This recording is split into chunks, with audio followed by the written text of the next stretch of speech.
going on, y'all? Rob Anderson, Clean Power Wash, Salisbury, Maryland. So one of my local other providers, competitor, but I had a question about this stuff, this bleach behind me. We're doing some rig rebuilds and whatnot.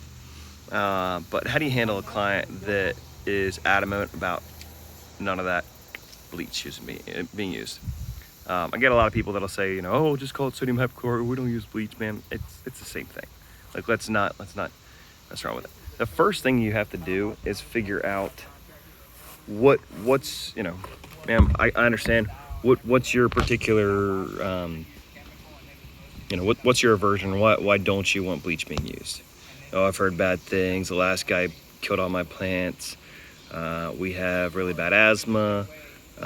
We really love the environment, etc. Most times it's going to be that somebody torched their plants, damaged property by using bleach the wrong way, or using too much of it. And so that's where you sell the fact that you're better. Certainly sorry, ma'am, that you use that. I mean, hey, we all know about 3 Mile Island. Obviously, nuclear power is great. It creates electricity, but obviously if it's misused, that can be issues. So we don't, not that you want to associate with a nuclear meltdown, but still, you're getting that point across to them. If they're still adamant, if it's something health-wise, ma'am, we can make sure that we're using the cover scent, try to use as little mix as possible on it. No, we still can't do it, okay? If it's about the environment, we really just don't like chemicals being used. You charge accordingly for what your time's worth. We've got several clients that are very organic and do not want us to use any chemicals whatsoever. They see bubbles, they will freak out. One lady's house, we have cleaned her house 5 or 6 times, I think over 4 years, might be 5 years. The house is never fully clean. It goes from super green to being a little green. And that's just setting that expectation with the client. Hey man, that's fine. You don't want any bleach used. We won't use any bleach. We can use just pressure and water. I do just want you to make you understand that, if you got oxidation, it may disturb that. It will come back faster because we're not actually chemically cleaning the surface, so it's not sanitized. You're still going to have mildew on there.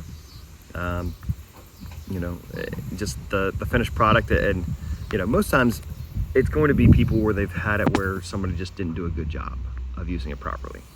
But for those that really are adamant about needing it to be no bleach, sometimes you just charge them more. This shop behind me, for washing that, $185, $225, $250, whatever.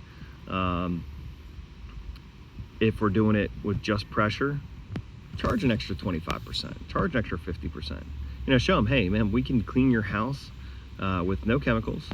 It's gonna take me longer. We're gonna have to go bit by bit over it all. Your price for this is gonna be $350.